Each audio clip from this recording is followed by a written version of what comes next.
it's 8:45 پاوکم 9 بجې دي.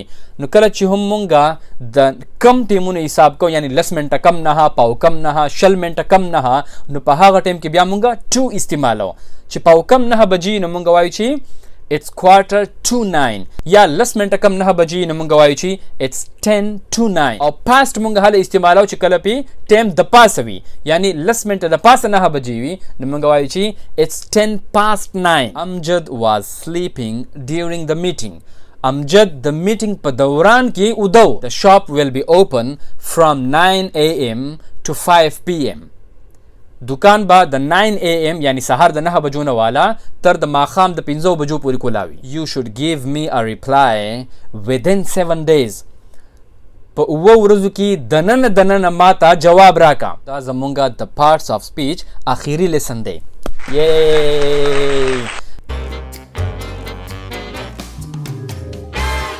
بسم الله الرحمن الرحیم. السلام علیکم ملګرو. امید دی چې تاسو ټول بخیر. مونږه د پارټس اف سپیچ لیسنز شروع کړی دي. د دې نه مخکې مونږه د پارت نمبر 27 پوری الریډي کړی دي. که چا تر اوسه پوری زاړه لیسنز نه کتلی نو مهرباني وکړئ زمونږه پیج ته لاړ شئ. هلته کې بیا ویډیوز سیکشن ته لاړ شئ نو هلته کې به تاسو ته ټول ویډیوز په ترتیب سره ښه په اسانه باندې میلاو شي. او یا زمونږه د یوټیوب چینل ته لاړ شئ. هلته کې هم تاسو ویډیوز سیکشن را پیدا کړئ. هلته کې تاسو ته به هم ټول ویډیوز میلاو شي او هم به درته ټول پلی لیست میلاو شي. نننی لیسن زمونږه دی پارت نمبر 28 او دا زمونږه د پارټس اف سپیچ اخیری لیسن دی. نو د لیسن شروع کېدو نه مخکې لایک او شیر د نه هیر نشي او ټول زمونږه د یوټیوب چینل خامخا سبسکرایب کړئ. او نن به مونږه کوو په اخیری لیسن کې preposition of time.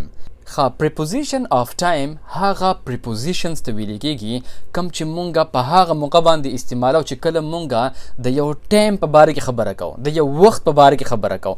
هغه وخت 9 بجې هم کېدی شي، 8 بجې هم کېدی شي، میاشت کېدی شي، ورځ کېدی شي، کلونه کېدی شي. نو کله چې هم د ټایم ذکر راځي نو په هغه ټایم کې مونږه preposition of time استعمالو. اوس د مختلف وختونو دپاره مختلف prepositions استعمالیږي. نو زه به تاسو ته اوس په نمبر باندې ویمه چې په کومه موقع باندې به مونږه کم preposition استعمالو. نو زمونږ سره اولنې preposition راځي on. اوس on مونږه کله استعمالو؟ on مونږه هله استعمالو چې کله هم مونږه د ورځو په باره کې خبره کوو یعنی منډے، ټیوزډے، وینسډے، تھرسډے. کله چې هم د ورځ په باره کې مونږه خبره کوو نو مونږه به on استعمالو. مثال په تور زه وایم چې I'll see you on Monday. زه به تا د ګل په ورځ باندې ووینم یعنی زه به ستا سره د ګل په ورځ میلاو شم. نو بیا به سره راځي on Monday ځکه چې مونږ د ورځې ذکر کوو. یا I'll see you on Friday, I'll see you on Thursday. نو کله چې هم مونږه د ورځو ذکر کوو نو په هغه ټایم کې به on استعمالیږي. مونږ داسې نشو ویلی چې I'll see you in Monday، غلط راځي. صحیح ده. I'll see you at Monday هم غلط راځي. نو د ورځو سره به همیشه on راځي. دغه شانتي چې کله هم مونږه د یو خاص تاریخ خبره کو، د ډیټ خبره کو نو په هغه ټایم کې هم مونږه on استعمالو. مثال په تور هم دغه سنټنس واخلئ I'll see you on the 21st of February. زه به ستا سره په 21 فبروري باندې میلاویږم یا میلاو شم. نو بیا به سره راځي on the 21st February.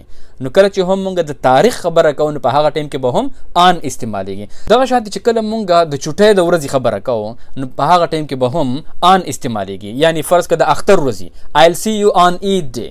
زه به تا د اختر په ورځ ووینم یا we can meet on Eid day. مونږ د اختر په ورځ میلاویدی شو نو بیا به هم on راځي. نو کله چې هم دغه شانتي د چټۍ په باره کې خبره کېږي، د چټۍ د ورځ خبره کېږي نو هغه هم مونږه on استعمالو. صحیح ده. ښه د دې نه پس بل یو preposition زمونږ سره راځي in. اوس in مونږه کله استعمالو؟ in مونږه هله استعمالو چې کله هم مونږه مثال په تور د سیزنز په باره کې خبره کوو یعنی د موسمونو باره کې خبره کوو. د ګرمۍ موسم، د یخنۍ موسم، د بهار موسم دی، د خزان موسم دی. چې کله هم مونږه د سیزن یعنی د موسم په باره کې خبره کوو نو په هغه ټایم کې مونږه in استعمالو. مثال په تور زه وایم چې sometimes it snows in winter. کله کله په یخنۍ کې یعنی په ژمي کې واورې کېږي. نو ما څه ووایي in winter. on winter زه نشم ویلی یا at winter نشم ویلی. صحیح ده. هغه بیا غلط راځي. in summer یا in the summer، in autumn، in the autumn. نو دغه شانتي چې کله هم مونږه د موسمونو باره کې ذکر کوو نو مونږ به همیشه in استعمالو. صحیح ده. او ان مونږه په هغه موقع باندې هم استعمالو چې کله مونږه د ورځې د حصے په باره کې خبره کوو، یعنی یو کار به سحر کېږي، غرمه کېږي، ماښام کېږي، نو په هغه ټایم کې هم مونږه ان استعمالو. مثال په تور زه وایم چې it was raining in the morning، په سحر کې باران وو، نو in the morning به راځي، on the morning نشي راتلی، یا in the afternoon یا in the evening. صرف دلته کې دا یو پوینټ یاد ساتئ چې صرف د نایټ سره in نه راځي، د نایټ سره به همیشه at راځي، at the night. مثال په تور زه وایم چې I like to read in bed at night، زه د شپې په کټ کې لوستل خوښوم، یعنی سټډي کوم په کټ کې، نو بیا به څه راځي at night به راځي، صرف د نایټ سره به at راځي، او بقایا چې څومره هم راځي in the morning in the evening in the afternoon د دې ټولو سره به in راځي. صحیح ده؟ دغه شانتي چې کله هم مونږه د کلونو په باره کې خبره کوو یا د میاشتو په باره کې خبره کوو، years او months، نو په هغه ټایم کې به هم همیشه in استعمالیږي. مثال په تور زه وایم چې I came to Europe in 2005، زه یورپ ته په 2005 کې راغلی وم، نو بیا به څه راځي in 2005، on 2005 نشي راتلی، at 2005 نشي راتلی، هغه غلط راځي. صحیح ده؟ نو همیشه به د کلونو دپاره او د میاشتو دپاره هم، مثال په تور زه وایم چې I started my job in April، ما جاب په اپریل په میاشت کې شروع کړی و، I started my job in April، نو in April به راځي. صحیح ده؟ on April نشي راتلی. د دې نه پس زموږ سره بل یو preposition راځي at. اوس at مونږ په هغه موقع باندې استعمالو چې کله مونږ د یو خاص ټایم ذکر کوو، یعنی یو کار دی هغه په 9 بجې باندې کیږي یا په 9 بجې باندې کیږي، نو کله چې هم مونږ د یو خاص ټایم ذکر کوو نو په هغه ټایم کې به همیشه مونږ at استعمالو. مثال په تور زه وایم چې the class will begin at 3 o'clock، کلاس به په 3 بجې باندې شروع کیږي. نو تاسو وګورئ په دې ټایم کې ما ایگزیکټ ټایم یاد کړی دی چې په څه ټایم به کلاس شروع کیږي، په 3 بجې باندې، نو په هغه ټایم کې به at راځي، په هغه ټایم کې بیا موږ on نشو ویلی، موږ in نشو ویلی، هغه بیا غلط راځي. زه دا نشم ویلی چې the class will begin on 3 o'clock او the class will begin in 3 o'clock، هغه غلط راځي. صحیح ده؟ همیشه به at راځي ځکه چې موږ د یو خاص ټایم ذکر کوو. دغه شانتي یا زه وایم چې I'll see you at 5:30، زه به ستا سره په 5:30 بجې باندې یا په 5:30 بجې باندې ملاویږم، I'll see you at 5:30 یا I'll see you at 4 PM یا I'll see you at 5 o'clock. نو کله چې هم مونږ د یو خاص ټایم ذکر کوو نو په هغه ټایم کې به مونږ همیشه at استعمالو. د دې نه پس بل یو preposition راځي since. او since ډېر اهم دی او په دې کې اکثر خلک غلطیږي. صحیح ده چې since به مونږ کله استعمالو، نو په دې خبره خو د اوس نه ځان پوهه کوي چې since مونږ هله استعمالو چې کله مونږ ته د یو کار د شروع کېدو د وخت پته وي چې یو کار څه وخت شروع شوی دی. مثال په تور زه وایم چې we have been playing cricket since 3 PM، مونږ د 3 بجو نه کرکټ کوو.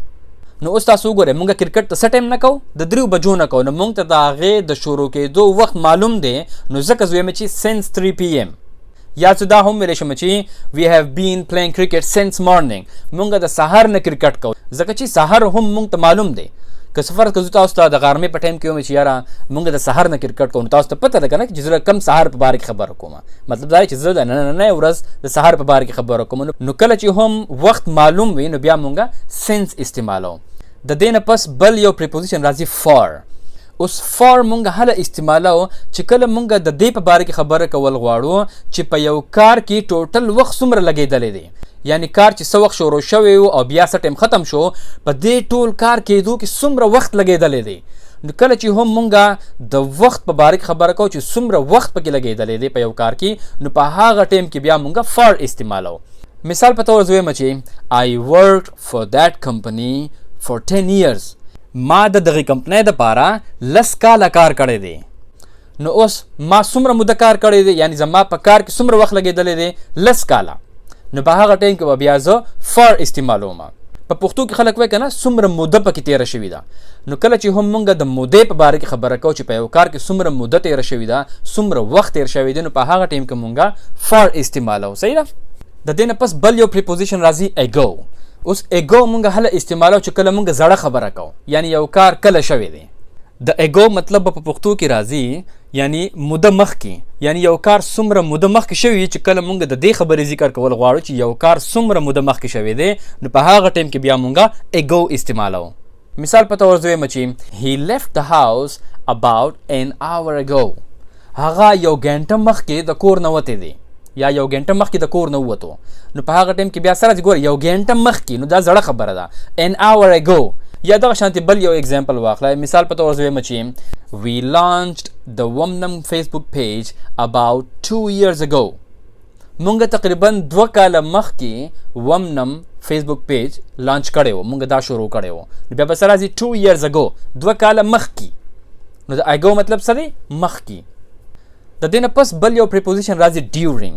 اوس during مونږه هله استعمالو چې فرض کا یو کار رواني کیږي، الریډي روان دی یو کار او د هغې په دوران کې بل یو کار وشي نو مونږ په هغه ټایم کې during استعمالو. د during مطلب څه دی؟ په دوران کې. په پښتو کې به خلک وایي په دوران کې، یعنی د یو کار په دوران کې چې بل کار وشي.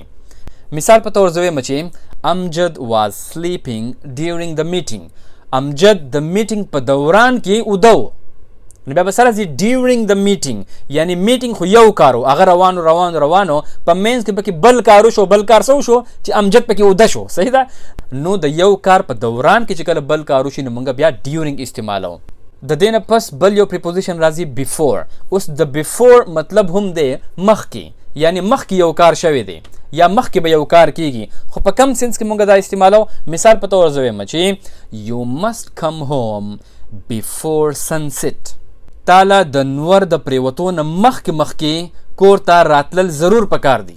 you must come home before sunset. د نور د پریوتو نه مخکې. یا ته داسې هم ویلی شي چې you must come home before 7 PM. د 9 بجو نه مخکې ضرور کور ته واپس راشه. یا you must come home before 9 o'clock. د 9 بجو نه مخکې کور ته ځان راورسوه یا د 9 بجو نه کور ته مخکې خامخا راشه.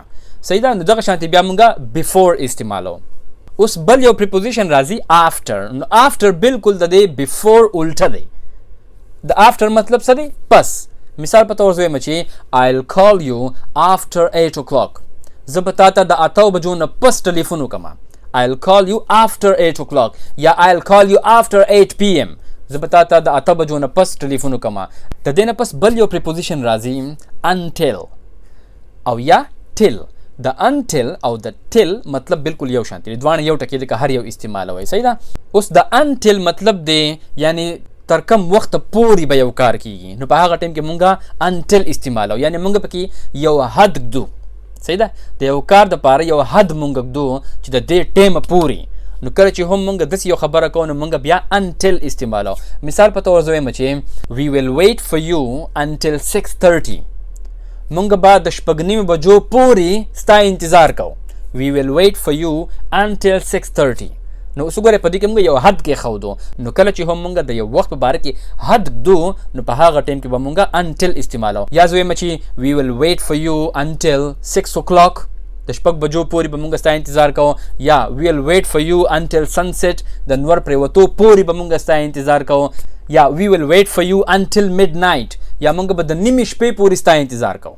نو دغه شانتي چې کله هم موږ د یو حد په باره کې خبره کوو نو په هغه ټایم کې بیا موږ until استعمالو. د دې نه پس بل یو preposition راځي to او past. اوس to او past مونږ هله استعمالو چې کله مونږ چاته د وخت په باره کې وایو، یعنی چې اوس څه ټایم دی. ستاسو نه څوک تپوس کړي که نه اوس څه وخت دی، څه ټایم دی، نو تاسو ورته وایئ چې مثال په طور it's 8:45. پاوکم 9 بجې دي. نو کله چې هم مونږه د کم ټیمونو حساب کوو، یعنی 10 منټه کم 9، پاوکم 9، 20 منټه کم 9، نو په هغه ټایم کې بیا مونږه to استعمالو. چې پاوکم 9 بجې نو مونږ وایو چې it's 8:45. یا 10 منټه کم 9 بجې نو مونږ وایو چې it's 10:09. 10 منټه کم 9 بجې نو بیا به to راځي. او past مونږ هله استعمالو چې کله پې ټایم د پاسه وي، یعنی 10 منټه د پاسه 9 بجې وي نو مونږ وایو چې it's 10:09. 10 منټه د پاسه 9 بجې دي یا په وباندې 9 بجې وي نو مونږ وایو چې it's 9:15. صحیح ده؟ نو to او past مونږ په دغه ځای کې استعمالو. د دې نه پس یو بل preposition راځي او هغه دی from او to. اوس from او to مونږ په هغه ټایم کې استعمالو چې کله مونږ د دوو ټیمونو په باره کې خبره کوو چې یو کار به شروع کیږي څه ټایم او ختمیږي به څه ټایم. د کم وخت نه بعد تر کم وخت پورې یو کار کیږي نو په هغه ټایم کې بیا مونږ from او to استعمالو. مثال په تور زویم چې the shop will be open from Monday to Friday. دکان به د پیر د ورځې نه د ګل د ورځې نه تر د جمعې د ورځې پورې کلاو وي. نو ګوره بیا به څه راځي from Monday to Friday. صحیح ده. from هغه شو چې د کم وخت نه بعد دا کار شروع کیږي او to یعنی تر کم وخت پورې به کیږي. یا موږ داسې هم ویلی شو چې the shop will be open from 9 AM to 5 PM. دکان به د 9 AM یعنی سهار د 9 بجو نه والا تر د ماښام د 5 بجو پورې کولاوي. نو د ورځو دپاره هم موږ استعمالولی شو او د مخصوص ټایم دپاره هم موږ استعمالولی شو. صحیح ده. زمونږ سره یو بل پریپوزیشن راځي بای. اوس بای موږ هله استعمالو چې کله هم موږ د یو کار د ختمېدو د وخت په باره کې خبره کوو چې یو کار به ختمیږي څه ټایم. نو د هغې لپاره څه راځي بای استعمالیږي. مثال په طور زه وایم چې he had promised to be back by 5 o'clock. هغه زما سره دا وعده کړې ده چې هغه به واپس راځي په 5 بجې باندې. نو د بای مطلب څه دی باندې یعنی په څه ټایم باندې به یو کار کیږي. نو په هغه ټایم کې مونږه بای استعمالو. یا یو بل اگزامپل واخلئ I will finish this report by 2 o'clock. زه به په 2 بجې باندې دا ریپورټ کمپلیټ کوم ختموم. نو کله چې هم مونږه د یو وخت ختمېدو په باره کې خبره کوو چې یو کار به په څه وخت باندې ختمیږي نو په هغه ټایم کې مونږه بای استعمالو. صحیح ده. د دې نه پس بل یو پریپوزیشن راځي between او and. اوس between خو تاسو ته پته ده چې between ویل کېږي مینځ ته. د دوو څیزونو چې کوم مینځ وي هغې ته between ویل کېږي او and خو او دی. صحیح ده. نو دا مونږ په کم وخت کې استعمالو چې کله مونږ د یو دوو وختونو ترمنځ یو کار شوی وي او مونږ د هغې په باره کې خبره کوو نو په هغه ټایم کې مونږ between او and استعمالو. مثال په طور زه وایم چې they lived in Peshawar between 1998 and 2004. هغوی په پیښور کې د 1998 او د 2004 په منځ کې اوسېدلی دي. یعنی د 1998 او د 2004 په منځ کې چې کم وخت دی په دې وخت کې هغوی په پیښور کې اوسېدلی دي. نو کومله چې هم مونږ د دوو ټیمونو د منځ په باره کې خبره کوو نو په هغه ټایم کې مونږ between او and استعمالو. د دې نه پس زمونږ سره آخري preposition of time دی within.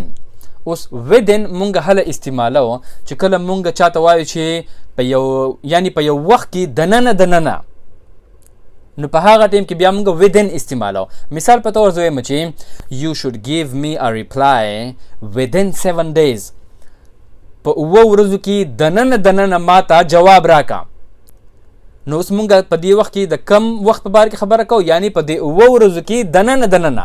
نو اوس په دې 7 ورځو کې ته ماله هغه جواب په اولنۍ ورځ هم راکولی شي، په 2مه ورځ هم راکولی شي، په 3مه ورځ هم راکولی شي. خو ما تا ته یو حد کېښودو چې په 7 ورځو کې دننه ماته جواب راکا. نو دغه شانتې مونږه دا مختلف پریپوزیشنز دي. دا مونږه پریپوزیشن آف ټایم دي. دا مونږه په مختلف موقعو باندې استعمالو. زما امید دی چې تاسو به د ننني لیسن ډېر څه زده کړي وي. نو د دې سره زمونږه د پارټس آف سپیچ لیسنز کمپلیټ شوله. دا زمونږه آخري لیسن و د پارټس آف سپیچ. یو ځل بیا پکې ووایه ټول شابه یې. نو د دې مطلب دا نه دی چې زمونږ لیسنز ختم شوله. زمونږ لیسنز ډېر شی پاتې دي. انشاءالله مونږ به نور هم ډېر څه زده کوو.